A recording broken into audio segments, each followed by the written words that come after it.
ಈಗ ಸದ್ಯಕ್ಕೆ ಈ ಅಪೆಕ್ಸ್ ಬ್ಯಾಂಕ್ ಚುನಾವಣೆ ಇದೆಯಲ್ಲ, ಇದು ಸಾಕಷ್ಟು ಕುತೂಹಲಕ್ಕೆ ಕಾರಣ ಆಗ್ತಾ ಇದೆ. ಈ ಚುನಾವಣೆಯಲ್ಲೂ ಕೂಡ ಲಾಬಿ ನಡೀತಾ ಇದೆ, ಬಣ ರಾಜಕೀಯ ಬಹಳ ಜೋರಾಗಿ ನಡೀತಾ ಇದೆ. ಇಲ್ಲೂ ಕೂಡ ಸಿಎಂ ಬಣ ವರ್ಸಸ್ ಡಿಕೆ ಶಿವಕುಮಾರ್ ಬಣ ಅನ್ನುವಂತಾಗಿದೆ. ಸಿಎಂ ಬಣದಿಂದ ಕೆಎನ್ ರಾಜಣ್ಣ ಅಪೆಕ್ಸ್ ಬ್ಯಾಂಕ್ ಚುಕ್ಕಾಣಿ ಹಿಡಿಯೋದಕ್ಕೆ ಕಸರತ್ತನ್ನ ನಡೆಸಿದ್ದಾರೆ. ಅದರ ಜೊತೆಯಲ್ಲಿ ಡಿಕೆ ಶಿವಕುಮಾರ್ ಅವರ ಬಣದಿಂದ ಎಸ್ ರವಿ ಇವರಿಬ್ಬರ ನಡುವೆ ಕೂಡ ಬಹಳ ಪೈಪೋಟಿ ಇದೆ. ಇದರ ಮಧ್ಯದಲ್ಲಿ ಶಿವರಾಮ್ ಹೆಬ್ಬಾರ್ ಕೂಡ ಈಗ ಅಧ್ಯಕ್ಷ ಸ್ಥಾನಕ್ಕೆ ತೀವ್ರ ಲಾಬಿಯನ್ನ ನಡೆಸ್ತಾ ಇದ್ದಾರೆ ಅನ್ನೋ ಮಾಹಿತಿ. ಸಿಎಂ ನೇತೃತ್ವದಲ್ಲಿ ಒಂದು ಸಭೆ ನಡೆದಿತ್ತು, ಅದು ಕೂಡ ಅಪೂರ್ಣ. ಹೊಸಬರಿಗೆ ಅವಕಾಶ ನೀಡಬೇಕು ಅಂತ ಸಚಿವ ಶಿವಾನಂದ ಪಾಟೀಲ್ ಪಟ್ಟು ಹಿಡಿದಿದ್ದಾರೆ. ಈ ಸಂದರ್ಭದಲ್ಲಿ ಅವಿರೋಧವಾಗಿ ಆಯ್ಕೆ ಮಾಡಿ ಅಂತ ಸಿಎಂ ಬಣದ ಸದಸ್ಯರು ಒತ್ತಡವನ್ನ ಕೂಡ ಹಾಕಿದ್ದಾರೆ. ಡಿಸಿಎಂ ಬಣದಿಂದ ಚುನಾವಣೆ ನಡೆಸಬೇಕು ಅನ್ನುವಂತ ಬಿಗಿ ಪಟ್ಟಿದೆ. ಹಾಗಾಗಿ ಈ ಅಪೆಕ್ಸ್ ಬ್ಯಾಂಕ್ ಅಧ್ಯಕ್ಷರ ಆಯ್ಕೆ ಇದೆಯಲ್ಲ, ಇದು ಬಹಳ ಅತಂತ್ರವಾಗಿದೆ. ಏನಾಗುತ್ತೆ ಅನ್ನೋದು ಗೊತ್ತಿಲ್ಲ. ಒಂದು ಕಡೆಯಲ್ಲಿ ಬಣ ರಾಜಕೀಯ, ಮತ್ತೊಂದು ಕಡೆಯಲ್ಲಿ ಈ ಲಾಬಿಗಳು ಕೂಡ ಹೆಚ್ಚಾಗಿರೋದ್ರಿಂದ ಅಧ್ಯಕ್ಷರ ಸ್ಥಾನ ಏನಾಗುತ್ತೆ ಅನ್ನುವಂತಹ ಪ್ರಶ್ನೆ. ಅಧ್ಯಕ್ಷರ ಚುನಾವಣೆ ಇದೆ, ಇನ್ನೂ ಕೂಡ ಇತ್ಯರ್ಥ ಆಗಿಲ್ಲ. ಹಾಗಾಗಿ ಏನಾಗುತ್ತೆ ಅನ್ನೋ ಪ್ರಶ್ನೆ. ಮಿಡ್ ನೈಟ್ ಮೀಟಿಂಗ್ ಇತ್ತು, ಆ ಮಿಡ್ ನೈಟ್ ಮೀಟಿಂಗ್ ಕೂಡ ವರ್ಕೌಟ್ ಆಗಿಲ್ಲ ಅನ್ನೋ ವಿಚಾರ. ಇದೇ ವಿಚಾರಕ್ಕೆ ಸಂಬಂಧಪಟ್ಟಂತೆ ಡೀಟೇಲ್ಸ್ ಅನ್ನ ಕೊಡ್ತಾರೆ ನಮ್ಮ ಪ್ರತಿನಿಧಿ ಬಸವರಾಜ್. ನೇರ ಸಂಪರ್ಕದಲ್ಲಿ ಜಾಯಿನ್ ಆಗ್ತಾ ಇದ್ದಾರೆ. ಬಸವರಾಜ್, ನಿನ್ನೆ ಒಂದು ಮಿಡ್ ನೈಟ್ ಮೀಟಿಂಗ್ ನಡೀತು, ಚುನಾವಣೆ ನಡೀಬೇಕು, ಚುನಾವಣೆಗೆ ಟೈಮ್ ಇಲ್ಲ, ಆದ್ರೆ ಇನ್ನೂ ಕೂಡ ಆಯ್ಕೆ ವಿಚಾರದಲ್ಲೇ ಒಂದಷ್ಟು ಗೊಂದಲಗಳಿರೋದು ಗೊತ್ತಾಗ್ತಾ ಇದೆ. ಯಾವ ರೀತಿ ಇದನ್ನ ಸರಿಪಡಿಸಿಕೊಳ್ತಾರೆ? ಅದರ ಜೊತೆಯಲ್ಲಿ ಮೀಟಿಂಗ್ ನಡೆದ ನಂತರವೂ ಒಂದು ಕ್ಲಾರಿಟಿ ಬಂದಿಲ್ಲ ಅಂತಂದ್ರೆ ಇನ್ಯಾವಾಗ ಇದಕ್ಕೆಲ್ಲದಕ್ಕೂ ಸಂಬಂಧಪಟ್ಟಂತೆ ಫುಲ್ ಸ್ಟಾಪ್ ಇಡುವಂತ ಕಾರ್ಯಗಳಾಗುತ್ತೆ ಅಂತ ಬಸವರಾಜ್? ಅಶ್ವಿನಿ, ಬಹಳ ಪ್ರಮುಖವಾಗಿ ಅಪೆಕ್ಸ್ ಬ್ಯಾಂಕ್ ಚುನಾವಣೆ ಇವತ್ತು ಮಧ್ಯಾಹ್ನ ನಡೀಬೇಕಾಗಿತ್ತು. ಬಹಳ ಪ್ರಮುಖವಾಗಿ ಸಿಎಂ ಬಣ ಹಾಗೂ ಡಿಸಿಎಂ ಬಣದ ನಡುವೆ ಸಾಕಷ್ಟು ಜಟಾಪಟಿ, ತೀವ್ರವಾದಂತಹ ಲಾಬಿಗಳು ನಡೀತಾ ಇರ್ತಕ್ಕಂಥದ್ದು. ಅವಿರೋಧವಾಗಿ ಆಯ್ಕೆ ಆಗಬೇಕು ಅನ್ನುವಂಥದ್ದು ಕೆಎನ್ ರಾಜನ್ ಅವರ ವಿಶ್ವಾಸ. ಆ ನಿಟ್ಟಿನಲ್ಲಿ ಸಿಎಂ ಅವರ ಮೇಲೆ ಒತ್ತಡವನ್ನು ಹೇರ್ತಾ ಇದ್ದಾರೆ. ಅವಿರೋಧವಾದಂತಹ ಆಯ್ಕೆಯನ್ನ ಸರ್ಕಾರ ಮಾಡಲಿ, ಚುನಾವಣೆ ಬೇಡ ಅನ್ನುವಂಥದ್ದು. ಇನ್ನೊಂದು ಕಡೆ ಎಸ್ ರವಿ ಅವರು ಡಿಕೆ ಶಿವಕುಮಾರ್ ಬಣದಿಂದ ಅವರ ಪ್ರಬಲವಾದಂತಹ ಸ್ಪರ್ಧೆಯನ್ನು ಓಡ್ತಾ ಇದ್ದಾರೆ. ಈ ಬಾರಿ ಹೊಸಬರಿಗೆ ಅವಕಾಶ ಕೊಡಬೇಕು. ಕೆಎನ್ ರಾಜನ್ ಅವರು ಸಾಕಷ್ಟು ಬಾರಿ ಅಧ್ಯಕ್ಷರಾಗಿದ್ದಾರೆ, ಮಾಜಿ ಸಚಿವರು ಇದ್ದಾರೆ. ಹಾಗಾಗಿ ಹೊಸಬರಿಗೆ ಅವಕಾಶ ಕೊಡಬೇಕು ಅನ್ನುವಂಥದ್ದು ಮತ್ತು ಚುನಾವಣೆ ನಡೆಸಿ ಚುನಾವಣೆಯಲ್ಲಿ ಯಾರು ಗೆಲ್ತಾರೆ ಅವರಿಗೆ ಅವಕಾಶ ಸಿಗುತ್ತೆ ಅನ್ನುವಂಥದ್ದು. ಈ ಸರ್ಕಾರ ಇವ್ರದೇ ಇದ್ದು, ಬಹುಮತವು ಕೂಡ ಕಾಂಗ್ರೆಸ್ದೇ ಇದ್ದು, ನೀವು ಚುನಾವಣೆ ನಡೆಸಿದ್ರೆ ಒಂದು ರೀತಿಯಲ್ಲಿ ಮುಜುಗರ ಆಗುತ್ತೆ ಅನ್ನುವಂಥದ್ದು ಒಂದು ಸರ್ಕಾರಕ್ಕೆ ಇರತಕ್ಕಂಥ ಆತಂಕ. ಹೀಗಾಗಿ ಅವಿರೋಧವಾಗಿ ಆಯ್ಕೆ ನಡೆಸೋಕೆ ಸಾಕಷ್ಟು ಕಸರತ್ತನ್ನ ನಿನ್ನೆ ಸಿಎಂ ಸಿದ್ದರಾಮಯ್ಯ ಅವರು ಮಾಡಿದ್ರು ಕೂಡ ಬಹುತೇಕ ನಿರ್ದೇಶಕರು ಅವಿರೋಧ ಆಯ್ಕೆಗೆ ಒಪ್ತಾ ಇಲ್ಲ. ಮತ್ತು ಕೆಎನ್ ರಾಜನ್ ಅವರ ಪರವಾಗಿ ಒಂದಷ್ಟು ಜನರು ಕೂಡ ಬ್ಯಾಟಿಂಗ್ ಮಾಡಿದ್ರು ಕೂಡ ಇನ್ನು ಕೆಲವು ಜನರು ವಿರೋಧವನ್ನು ವ್ಯಕ್ತಪಡಿಸ್ತಾ ಇದ್ದಾರೆ. ಹೀಗಾಗಿ ತೀವ್ರವಾದಂತಹ ಪೈಪೋಟಿ ನಡೀತಾ ಇರೋದ್ರಿಂದ ಸಹಜವಾಗಿ ಸಿಎಂ ಸಿದ್ದರಾಮಯ್ಯ ಅವರಿಗೂ ಈ ವಿಚಾರ ಗೊಂದಲ ಆಗಿರ್ತಕ್ಕಂಥದ್ದು. ನಿನ್ನೆ ತಡರಾತ್ರಿವರೆಗೂ ಕೂಡ ಮೀಟಿಂಗ್ ನಡೆದ್ರು ಯಾವುದೇ ಸ್ಪಷ್ಟವಾದಂತಹ ನಿರ್ಧಾರ ಬರಕ್ ಸಾಧ್ಯ ಆಗಿಲ್ಲ. ಹೀಗಾಗಿ ಇವತ್ತು ನಡಿಬೇಕಾಗಿರೋ ಚುನಾವಣೆ ಮುಂದೂಡುವಂತ ಸಾಧ್ಯತೆ ಸರ್ಕಾರ ಕಾಣಿಸ್ತಾ ಇದೆ. ಆದ್ರೆ ಒಂದು ವೇಳೆ ಮುಂದೂಡದೆ ಹೋದ್ರೆ ಚುನಾವಣೆ ನಡೆಸಬೇಕಾದಂತ ಅನಿವಾರ್ಯತೆ ಬರುತ್ತೆ. ಇಲ್ಲದೆ ಹೋದ್ರೆ ಎಲ್ಲರೂ ಒಮ್ಮತದಿಂದ ಅವಿರೋಧವಾಗಿ ಆಯ್ಕೆ ಮಾಡ್ಬೇಕಂತ ಅನಿವಾರ್ಯತೆ ಕೂಡ ಇದೆ. ಈಗ ಅವಿರೋಧ ಆಯ್ಕೆಗೆ ವಿರೋಧ ವ್ಯಕ್ತವಾಗಿರೋದ್ರಿಂದ ಒಂದು ಚುನಾವಣೆ ಮುಂದೆ ಹೋಗುವಂತ ಸಾಧ್ಯತೆಗಳು ಗೋಚರಿಸ್ತಾ ಇದಾವೆ. ಇನ್ನೊಂದು ಇಲ್ಲ ಅಂದ್ರೆ ಚುನಾವಣೆ ಇವತ್ತು ಮಧ್ಯಾಹ್ನದ ಬಳಿಕ ನಡೆಯುವಂತ ಸಾಧ್ಯತೆಗಳು ಈಗ ಗೋಚರಿಸ್ತಾ ಇದಾವೆ. Ashwini, right Basavaraj, thank you ಡೀಟೇಲ್ಸ್ಗೆ. ಈಗ ಸದ್ಯಕ್ಕೆ ಈ ಅಪೆಕ್ಸ್ ಬ್ಯಾಂಕ್ ಚುನಾವಣೆ ಇದೆಯಲ್ಲ, ಇದು ಸಾಕಷ್ಟು ಕುತೂಹಲಕ್ಕೆ ಕಾರಣ ಆಗ್ತಾ ಇದೆ. ಈ ಚುನಾವಣೆಯಲ್ಲೂ ಕೂಡ ಲಾಬಿ ನಡೀತಾ ಇದೆ, ಬಣ ರಾಜಕೀಯ ಬಹಳ ಜೋರಾಗಿ ನಡೀತಾ ಇದೆ. ಇಲ್ಲೂ ಕೂಡ ಸಿಎಂ ಬಣ ವರ್ಸಸ್ ಡಿಕೆ ಶಿವಕುಮಾರ್ ಬಣ ಅನ್ನುವಂತಾಗಿದೆ. ಸಿಎಂ ಬಣದಿಂದ ಕೆಎನ್ ರಾಜಣ್ಣ ಅಪೆಕ್ಸ್ ಬ್ಯಾಂಕ್ ಚುಕ್ಕಾಣಿ ಹಿಡಿಯೋದಕ್ಕೆ ಕಸರತ್ತನ್ನ ನಡೆಸಿದ್ದಾರೆ.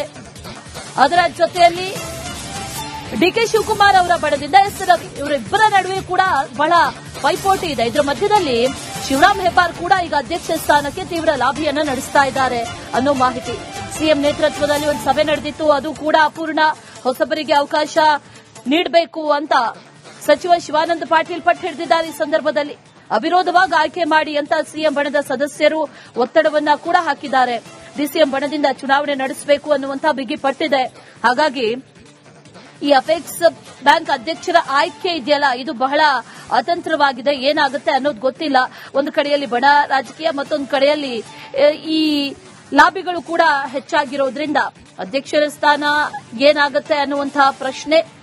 ಅಧ್ಯಕ್ಷರ ಚುನಾವಣೆ ಇದೆ, ಇನ್ನೂ ಕೂಡ ಇತ್ಯರ್ಥ ಆಗಿಲ್ಲ.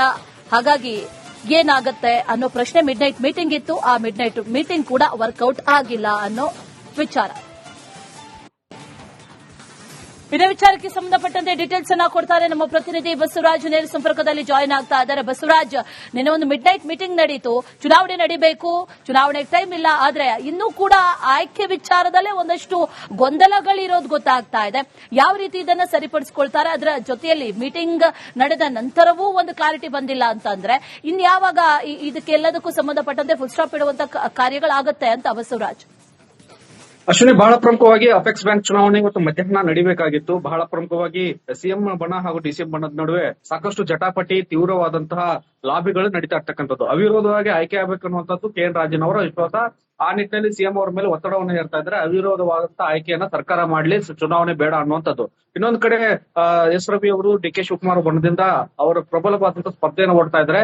ಈ ಬಾರಿ ಹೊಸಬರಿಗೆ ಅವಕಾಶ ಕೊಡಬೇಕು. KN ರಾಜನ್ ಅವರು ಸಾಕಷ್ಟು ಬಾರಿ ಅಧ್ಯಕ್ಷರಾಗಿದ್ದಾರೆ, ಮಾಜಿ ಸಚಿವರು ಇದ್ದಾರೆ, ಹಾಗಾಗಿ ಹೊಸಬರಿಗೆ ಅವಕಾಶ ಕೊಡಬೇಕು ಅನ್ನುವಂಥದ್ದು ಮತ್ತು ಚುನಾವಣೆ ನಡೆಸಿ ಚುನಾವಣೆಯಲ್ಲಿ ಯಾರು ಗೆಲ್ತಾರೆ ಅವರಿಗೆ ಅವಕಾಶ ಸಿಗುತ್ತೆ ಅನ್ನುವಂಥದ್ದು.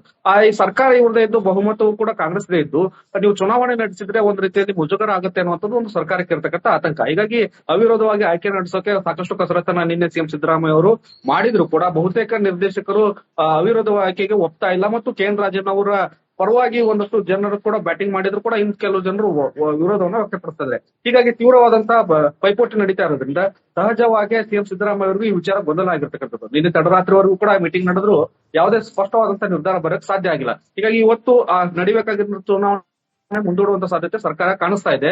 ಆದ್ರೆ ಒಂದು ವೇಳೆ ಮುಂದೂಡದೆ ಹೋದ್ರೆ ಚುನಾವಣೆ ನಡೆಸಬೇಕಾದಂತ ಅನಿವಾರ್ಯತೆ ಬರುತ್ತೆ. ಇಲ್ಲದೆ ಹೋದ್ರೆ ಎಲ್ಲರ ಒಮ್ಮತದಿಂದ ಅವಿರೋಧವಾಗಿ ಆಯ್ಕೆ ಮಾಡ್ಬೇಕಂತ ಅನಿವಾರ್ಯತೆ ಕೂಡ ಇದೆ. ಈಗ ಅವಿರೋಧ ಆಯ್ಕೆಗೆ ವಿರೋಧ ವ್ಯಕ್ತವಾಗಿರೋದ್ರಿಂದ ಒಂದು ಚುನಾವಣೆ ಮುಂದೆ ಹೋಗುವಂತ ಸಾಧ್ಯತೆಗಳು ಗೋಚರಿಸ್ತಾ ಇದಾವೆ. ಇನ್ನೊಂದು ಇಲ್ಲ ಅಂದ್ರೆ ಚುನಾವಣೆ ಇವತ್ತು ಮಧ್ಯಾಹ್ನದ ಬಳಿಕ ನಡೆಯುವಂತ ಸಾಧ್ಯತೆಗಳು ಈಗ ಗೋಚರಿಸ್ತಾ ಇದಾವೆ.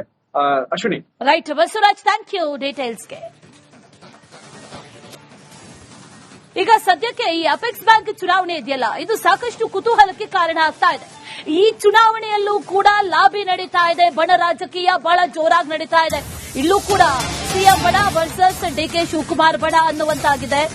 ಸಿಎಂ ಬಣದಿಂದ KN ರಾಜಣ್ಣ ಅಪೆಕ್ಸ್ ಬ್ಯಾಂಕ್ ಚುಕ್ಕಾಣಿ ಹಿಡಿಯೋದಕ್ಕೆ ಕಸರತ್ತನ್ನ ನಡೆಸಿದ್ದಾರೆ. ಅದರ ಜೊತೆಯಲ್ಲಿ DK ಶಿವಕುಮಾರ್ ಅವರ ಬಣದಿಂದ ಎಸ್ ರವಿ ಇವರಿಬ್ಬರ ನಡುವೆ ಕೂಡ ಬಹಳ ಪೈಪೋಟಿ ಇದೆ. ಇದರ ಮಧ್ಯದಲ್ಲಿ ಶಿವರಾಮ್ ಹೆಬ್ಬಾರ್ ಕೂಡ ಈಗ ಅಧ್ಯಕ್ಷ ಸ್ಥಾನಕ್ಕೆ ತೀವ್ರ ಲಾಬಿಯನ್ನ ನಡೆಸ್ತಾ ಇದ್ದಾರೆ ಅನ್ನೋ ಮಾಹಿತಿ. ಸಿಎಂ ನೇತೃತ್ವದಲ್ಲಿ ಒಂದು ಸಭೆ ನಡೆದಿತ್ತು, ಅದು ಕೂಡ ಅಪೂರ್ಣ. ಹೊಸಬರಿಗೆ ಅವಕಾಶ ನೀಡಬೇಕು ಅಂತ ಸಚಿವ ಶಿವಾನಂದ ಪಾಟೀಲ್ ಪಟ್ಟು ಹಿಡಿದಿದ್ದಾರೆ. ಈ ಸಂದರ್ಭದಲ್ಲಿ ಅವಿರೋಧವಾಗಿ ಆಯ್ಕೆ ಮಾಡಿ ಅಂತ ಸಿಎಂ ಬಣದ ಸದಸ್ಯರು ಒತ್ತಡವನ್ನ ಕೂಡ ಹಾಕಿದ್ದಾರೆ.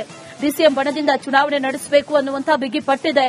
ಹಾಗಾಗಿ ಈ ಅಪೆಕ್ಸ್ ಬ್ಯಾಂಕ್ ಅಧ್ಯಕ್ಷರ ಆಯ್ಕೆ ಇದೆಯಲ್ಲ, ಇದು ಬಹಳ ಅತಂತ್ರವಾಗಿದೆ. ಏನಾಗುತ್ತೆ ಅನ್ನೋದು ಗೊತ್ತಿಲ್ಲ. ಒಂದು ಕಡೆಯಲ್ಲಿ ಬಣ ರಾಜಕೀಯ, ಮತ್ತೊಂದು ಕಡೆಯಲ್ಲಿ ಈ ಲಾಬಿಗಳು ಕೂಡ ಹೆಚ್ಚಾಗಿರೋದ್ರಿಂದ ಅಧ್ಯಕ್ಷರ ಸ್ಥಾನ ಏನಾಗುತ್ತೆ ಅನ್ನುವಂತಹ ಪ್ರಶ್ನೆ. ಅಧ್ಯಕ್ಷರ ಚುನಾವಣೆ ಇದೆ, ಇನ್ನೂ ಕೂಡ ಇತ್ಯರ್ಥ ಆಗಿಲ್ಲ. ಹಾಗಾಗಿ ಏನಾಗುತ್ತೆ ಅನ್ನೋ ಪ್ರಶ್ನೆ. ಮಿಡ್ ನೈಟ್ ಮೀಟಿಂಗ್ ಇತ್ತು, ಆ ಮಿಡ್ ನೈಟ್ ಮೀಟಿಂಗ್ ಕೂಡ ವರ್ಕೌಟ್ ಆಗಿಲ್ಲ ಅನ್ನೋ ವಿಚಾರ. ಇದೇ ವಿಚಾರಕ್ಕೆ ಸಂಬಂಧಪಟ್ಟಂತೆ ಡೀಟೇಲ್ಸ್ ಅನ್ನ ಕೊಡ್ತಾರೆ ನಮ್ಮ ಪ್ರತಿನಿಧಿ ಬಸವರಾಜ್ ನೇರ ಸಂಪರ್ಕದಲ್ಲಿ ಜಾಯಿನ್ ಆಗ್ತಾ ಇದ್ದಾರೆ. ಬಸವರಾಜ್, ನಿನ್ನೆ ಒಂದು ಮಿಡ್ ನೈಟ್ ಮೀಟಿಂಗ್ ನಡೀತು, ಚುನಾವಣೆ ನಡೀಬೇಕು, ಚುನಾವಣೆಗೆ ಟೈಮ್ ಇಲ್ಲ, ಆದ್ರೆ ಇನ್ನೂ ಕೂಡ ಆಯ್ಕೆ ವಿಚಾರದಲ್ಲೇ ಒಂದಷ್ಟು ಗೊಂದಲಗಳಿರೋದು ಗೊತ್ತಾಗ್ತಾ ಇದೆ. ಯಾವ ರೀತಿ ಇದನ್ನ ಸರಿಪಡಿಸಿಕೊಳ್ತಾರೆ, ಅದರ ಜೊತೆಯಲ್ಲಿ ಮೀಟಿಂಗ್ ನಡೆದ ನಂತರವೂ ಒಂದು ಕ್ಲಾರಿಟಿ ಬಂದಿಲ್ಲ ಅಂತಂದ್ರೆ ಇನ್ಯಾವಾಗ ಇದಕ್ಕೆಲ್ಲದಕ್ಕೂ ಸಂಬಂಧಪಟ್ಟಂತೆ ಫುಲ್ ಸ್ಟಾಪ್ ಇಡುವಂತ ಕಾರ್ಯಗಳಾಗತ್ತೆ ಅಂತ ಬಸವರಾಜ್? ಅಶ್ವಿನಿ, ಬಹಳ ಪ್ರಮುಖವಾಗಿ ಅಪೆಕ್ಸ್ ಬ್ಯಾಂಕ್ ಚುನಾವಣೆ ಇವತ್ತು ಮಧ್ಯಾಹ್ನ ನಡೀಬೇಕಾಗಿತ್ತು. ಬಹಳ ಪ್ರಮುಖವಾಗಿ ಸಿಎಂ ಬಣ ಹಾಗೂ ಡಿಸಿಎಂ ಬಣದ ನಡುವೆ ಸಾಕಷ್ಟು ಜಟಾಪಟಿ, ತೀವ್ರವಾದಂತಹ ಲಾಬಿಗಳು ನಡೀತಾ ಇರ್ತಕ್ಕಂಥದ್ದು. ಅವಿರೋಧವಾಗಿ ಆಯ್ಕೆ ಆಗಬೇಕು ಅನ್ನುವಂಥದ್ದು KN ರಾಜನ್ ಅವರ ವಿಶ್ವಾಸ. ಆ ನಿಟ್ಟಿನಲ್ಲಿ ಸಿಎಂ ಅವರ ಮೇಲೆ ಒತ್ತಡವನ್ನು ಹೇರ್ತಾ ಇದ್ದಾರೆ. ಅವಿರೋಧವಾದಂತಹ ಆಯ್ಕೆಯನ್ನ ಸರ್ಕಾರ ಮಾಡಲಿ, ಚುನಾವಣೆ ಬೇಡ ಅನ್ನುವಂಥದ್ದು. ಇನ್ನೊಂದು ಕಡೆ ಎಸ್ ರವಿ ಅವರು DK ಶಿವಕುಮಾರ್ ಬಣದಿಂದ ಅವರ ಪ್ರಬಲವಾದಂತಹ ಸ್ಪರ್ಧೆಯನ್ನು ಓಡ್ತಾ ಇದ್ದಾರೆ. ಈ ಬಾರಿ ಹೊಸಬರಿಗೆ ಅವಕಾಶ ಕೊಡಬೇಕು. KN ರಾಜನ್ ಅವರು ಸಾಕಷ್ಟು ಬಾರಿ ಅಧ್ಯಕ್ಷರಾಗಿದ್ದಾರೆ, ಮಾಜಿ ಸಚಿವರು ಇದ್ದಾರೆ, ಹಾಗಾಗಿ ಹೊಸಬರಿಗೆ ಅವಕಾಶ ಕೊಡಬೇಕು ಅನ್ನುವಂಥದ್ದು ಮತ್ತು ಚುನಾವಣೆ ನಡೆಸಿ ಚುನಾವಣೆಯಲ್ಲಿ ಯಾರು ಗೆಲ್ತಾರೆ ಅವರಿಗೆ ಅವಕಾಶ ಸಿಗುತ್ತೆ ಅನ್ನುವಂಥದ್ದು. ಈ ಸರ್ಕಾರ ಇವ್ರದೇ ಇದ್ದು, ಬಹುಮತವು ಕೂಡ ಕಾಂಗ್ರೆಸ್ದೇ ಇದ್ದು, ನೀವು ಚುನಾವಣೆ ನಡೆಸಿದ್ರೆ ಒಂದು ರೀತಿಯಲ್ಲಿ ಮುಜುಗರ ಆಗುತ್ತೆ ಅನ್ನುವಂಥದ್ದು ಒಂದು ಸರ್ಕಾರಕ್ಕೆ ಇರತಕ್ಕಂಥ ಆತಂಕ. ಹೀಗಾಗಿ ಅವಿರೋಧವಾಗಿ ಆಯ್ಕೆ ನಡೆಸೋಕೆ ಸಾಕಷ್ಟು ಕಸರತ್ತನ್ನ ನಿನ್ನೆ ಸಿಎಂ ಸಿದ್ದರಾಮಯ್ಯ ಅವರು ಮಾಡಿದ್ರು ಕೂಡ ಬಹುತೇಕ ನಿರ್ದೇಶಕರು ಅವಿರೋಧ ಆಯ್ಕೆಗೆ ಒಪ್ತಾ ಇಲ್ಲ ಮತ್ತು KN ರಾಜನ್ ಅವರ ಪರವಾಗಿ ಒಂದಷ್ಟು ಜನರು ಕೂಡ ಬ್ಯಾಟಿಂಗ್ ಮಾಡಿದ್ರು ಕೂಡ ಇನ್ನು ಕೆಲವು ಜನರು ವಿರೋಧವನ್ನು ವ್ಯಕ್ತಪಡಿಸ್ತಾರೆ. ಹೀಗಾಗಿ ತೀವ್ರವಾದಂತಹ ಪೈಪೋಟಿ ನಡೀತಾ ಇರೋದ್ರಿಂದ ಸಹಜವಾಗಿ ಸಿಎಂ ಸಿದ್ದರಾಮಯ್ಯ ಅವರಿಗೂ ಈ ವಿಚಾರ ಗೊಂದಲ ಆಗಿರ್ತಕ್ಕಂಥದ್ದು. ನಿನ್ನೆ ತಡರಾತ್ರಿವರೆಗೂ ಕೂಡ ಮೀಟಿಂಗ್ ನಡೆದ್ರು ಯಾವುದೇ ಸ್ಪಷ್ಟವಾದಂತಹ ನಿರ್ಧಾರ ಬರಕ್ ಸಾಧ್ಯ ಆಗಿಲ್ಲ. ಹೀಗಾಗಿ ಇವತ್ತು ನಡಿಬೇಕಾಗಿರೋ ಚುನಾವಣೆ ಮುಂದೂಡುವಂತ ಸಾಧ್ಯತೆ ಸರ್ಕಾರ ಕಾಣಿಸ್ತಾ ಇದೆ.